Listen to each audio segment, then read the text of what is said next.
Putin, Adolf Putler, had a conversation with Donald Trump.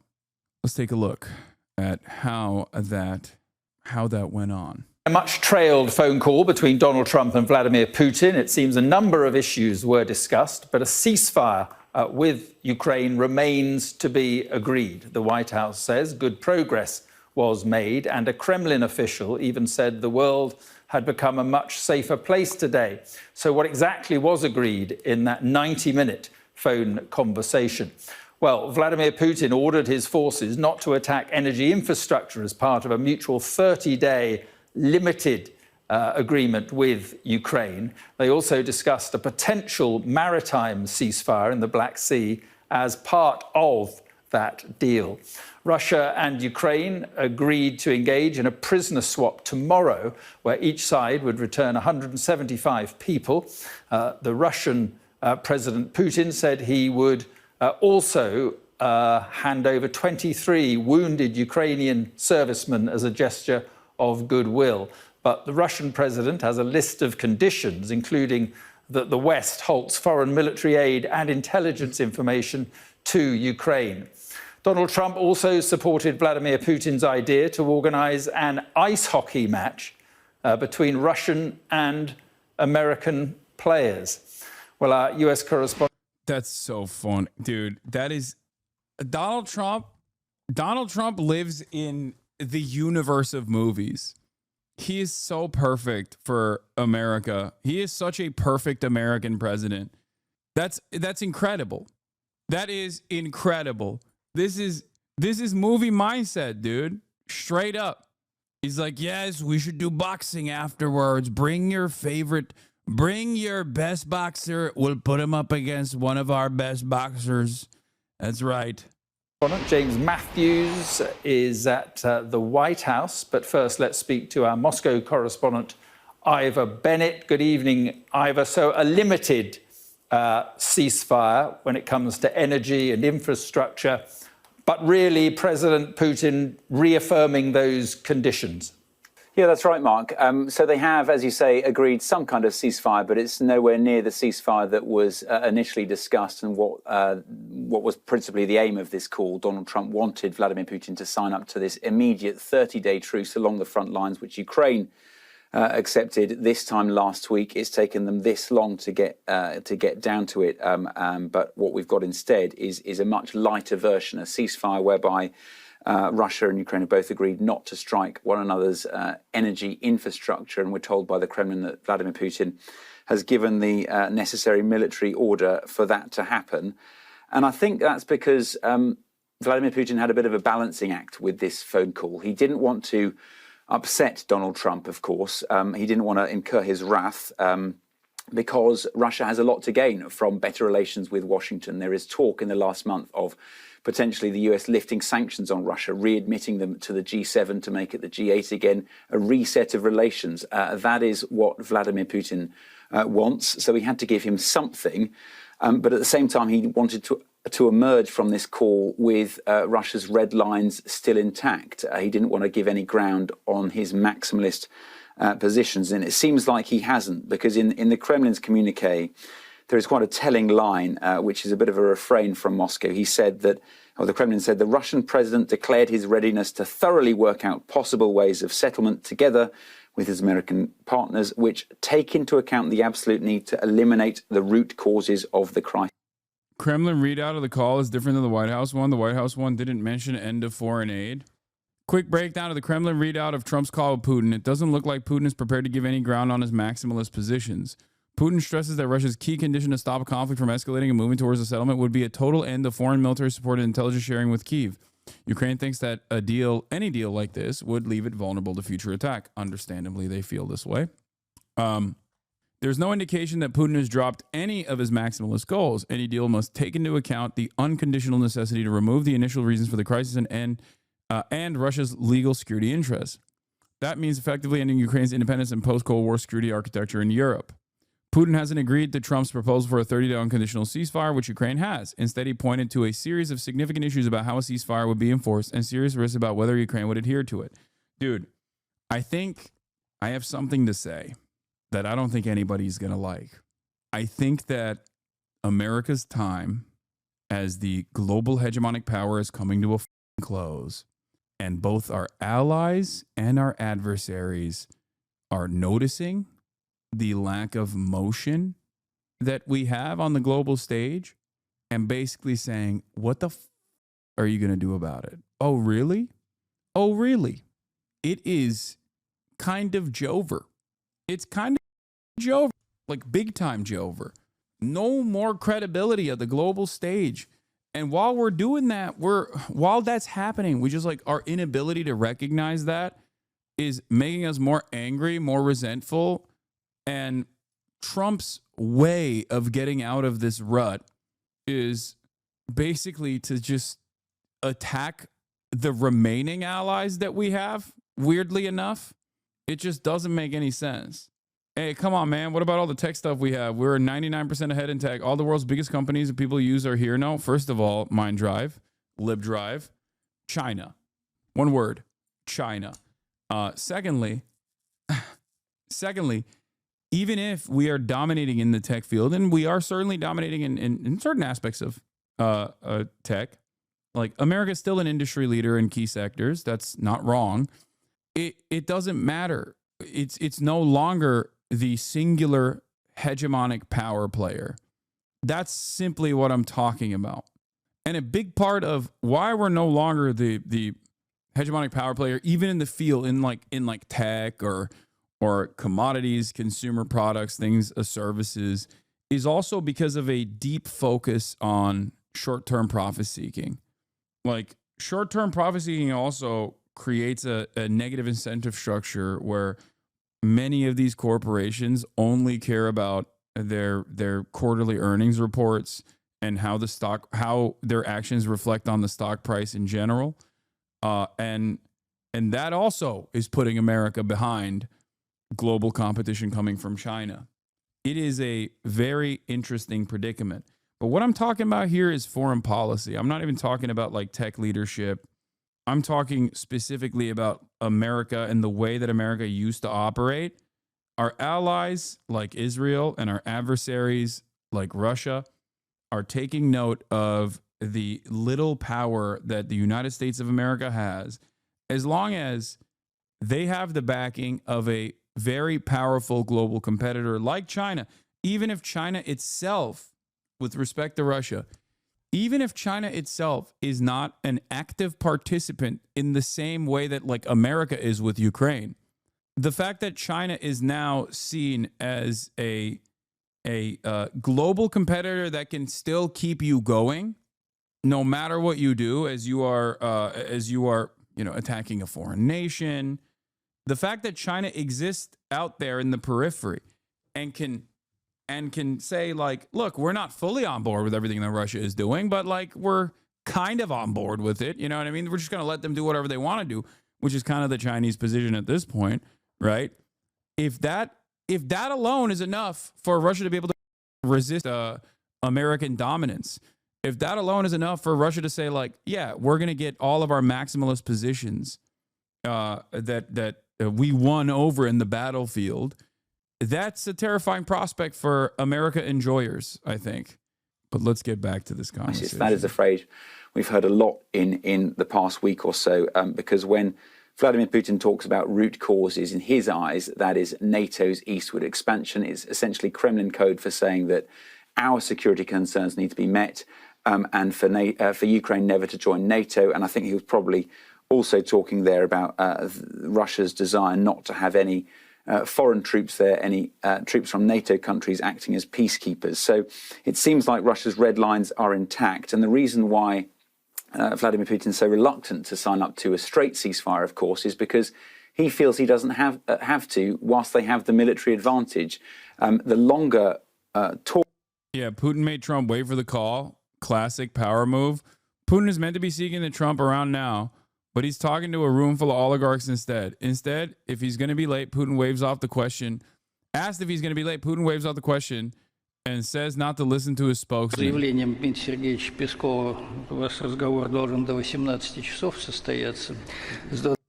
I'm willing, by the way, questions like that with Vladimir Putin are asked ahead of time, okay?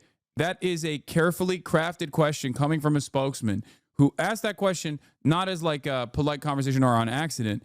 That was deliberate.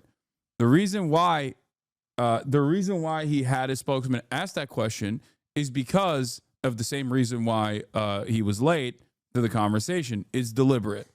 And no, when it comes to diplomacy, it's not dumb alpha shit. Are you kidding me? No, there's a difference. Dumb alpha shit is entirely different when we're talking about global diplomacy. The reason why he's doing that is to say I hold the cards, you don't, to Donald Trump. No, this is a part of diplomacy.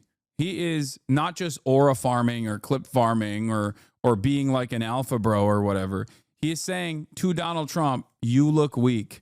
You are weaker. You have to entertain, because you came out and you said, I'm going to end the war in Ukraine in a day, like an idiot, and then actively undermined Zelensky, actively undermined the Ukrainian position, even went as far as like refusing to do intelligence sharing for an extended period of time with Ukraine. You set yourself up for this. You are reliant on me coming to the table and conceding to any demands that you make. And if I have demands of my own, you have to concede on that side, because you've made assurances to your audience, to your voters, that, you know, you made assurances to your audience and your voters that you were going to end this. So now the ball's in my court. Трамп. Не знаю, насколько он... Работа такая. Ну, не знаю, сейчас надо посмотреть, что на эту фразу скажет. By this count and the timing the Kremlin announced earlier, Putin was 1 hour late to his call. 1 hour late. He made Donald Trump wait for an hour.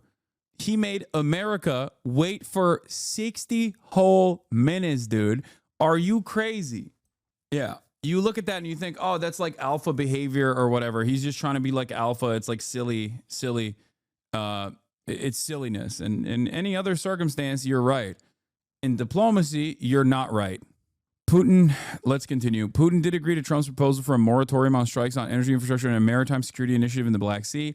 But Ukraine and Russia have reached agreements on that before, even though they've broken down. Ukraine is just one topic amid Russia's broader goal of normalizing relations with the U.S. They discussed a broad spectrum of directions where the U.S. and Russia could cooperate further, including mutually beneficial partnership in economics and energy. Russia and the U.S. will work together on other issues like the Middle East. There will be joint efforts to stabilize the situation in crisis zones, as well as establishing cooperation on nuclear non-proliferation and global security. The U.S. and Russia are going to host hockey matches, the NHL and KHL players. That would do a lot to end Russia's sporting isolation after invading Ukraine. Incredible. He's getting bitched at. Straight up. Art of the deal, baby. Vladimir Putin's going to turn around and be like, have you said thank you once? Vladimir Putin's going to turn around and have, I don't know, some national news broadcaster dress down Trump in the same way that, like, Trump had Marjorie Titan Greene's boyfriend yell at Zelensky. Then turn around and say, have you said thank you once? Suka blyat, have you said thank you once? Davai. Anyway, let's get Talks back to go it. on before a ceasefire. White House readout says they agreed Iran should never have the ability to destroy Israel. Yeah, that's a dramatically different way to approach this. Russia and U.S. will work together on issues like the Middle East. There will be joint efforts to stabilize the situation on nuclear non-proliferation. Okay? White House's attitude on that same conversation is, they said they would destroy Iran. Yeah, he's going to have Lukashenko behave like his J.D. Vance. Yeah. The leader spoke broadly about the Middle East and region's potential cooperation to prevent future conflicts. They further discussed the need to stop proliferation of strategic weapons and will engage with others to ensure the broadest possible application. The two leaders shared the view that Iran should never be in a position to destroy Israel. This is some crazy stuff, man. So I guess Iran is getting that nuclear program after all. Who knows? Who knows? The more gains Russia makes, and particularly in Russia's Kursk region, where it seems like Ukraine's incursion there is all but over. I think Vladimir Putin is very keen to get that secured and get that wrapped up before there's any kind of pause in the fighting. So I'd say that the Kremlin would be very pleased with the outcome of this call. Because in effect, President Putin now has a little more room. Yeah, these guys saying that, that Iran nuclear proliferation must not happen basically means like the nuclear arms race is on the one hand, Russia potentially giving nukes to Iran, and then America giving nukes to Saudi Arabia. Awesome, dude. To carry on this war. Yeah, I think so. There's room to manoeuvre, clearly. Yes, there's no strikes on military infrastructure, but the key thing right now, the key goal for Moscow is totally expelling what happened with Charlie Kirk? The Ukrainian forces from the Kursk region. That was hugely embarrassing when that started at the beginning of August, that cross-border assault. It took the Kremlin and Vladimir Putin by surprise, and it's hugely embarrassing that it's gone on this long. Now that victory is in his sights there, he wants to kind of make Russia all Russian again. He doesn't want to let up. And he was in the Kursk region last week, dressed in military fatigues, as you can see. That was a very symbolic visit. And I think it really sent a message to Washington and Ukraine that he doesn't want to give up his military advantage, because he fears, of course, any pause in the fighting will allow the Ukrainians to rearm and regroup, and he fears he might lose that advantage. This is a way of giving himself that room to maneuver on the battlefield, and that could happen within days that the Ukrainian forces are completely expelled. So I'd say it's a bit of a fudge here, a ceasefire light, nowhere near the ceasefire that was initially touted and agreed last week with the Ukrainians and the US. Ivor, thank you very much. Let's go to James Matthews in Washington. And James, I suppose what President Trump can claim is that things are progressing. Yeah, and you know what? He can make these claims because the Russians have given him that opportunity. Look at the dressing around this deal, the hockey match between Russian players and American players. That will speak to Trump. He likes to talk sport. He likes to sell sport. And Americans, many in this country, care more about ice hockey, frankly, than they do about a war far away that they don't think affects them. The prisoner exchange, you can bet that Donald Trump will headline that as an achievement of his. So, you know, there is the dressing that allows Donald Trump to style himself as the artist of the deal, if you like. But I think he's been outboxed in this particular set of circumstances. If you look at the guts of this, I mean, key phrases jump out. Ivor talking there about the root causes and how Putin is ring-fencing what he sees as the root causes of all this. The root cause and the roots of this are that Putin thinks Ukraine belongs to Russia. Talk about the root causes. You talk about disarming Ukraine and essentially giving Putin the territorial advantage that he wants long term. So I can't see Ukraine agreeing to anything with regard to that. But more than that, there is the key line about American and presumably European assistance to Ukraine in terms of weapon supply and intelligence supply. Putin wants that to stop, a complete cessation he speaks about. So the scenario being presented by Putin is for Ukraine basically to stop having fresh weaponry, to do nothing, to be weakened during the period of any ceasefire, whilst, of course, at the same time, Russia can arm itself and rearm to the teeth, therefore strengthening its position during a ceasefire. And, of course, if the ceasefire results, if that breaks down, then you have a strengthened Putin, whilst Ukraine has been playing the gentleman's game and is left far weaker. So I think in Ukraine and in European capitals, they are looking at this through their fingers and praying that Donald Trump doesn't find a television camera anytime soon and say, that is a deal worth signing, because I think that is a scenario whereby Europe and Ukraine have to turn to Donald Trump and say, we simply cannot accept this. There are red lines drawn by Vladimir Putin through this agreement, really unacceptable to us. So I think we're at, there have been crisis points, have there not, throughout this whole episode. I think we've reached another one here.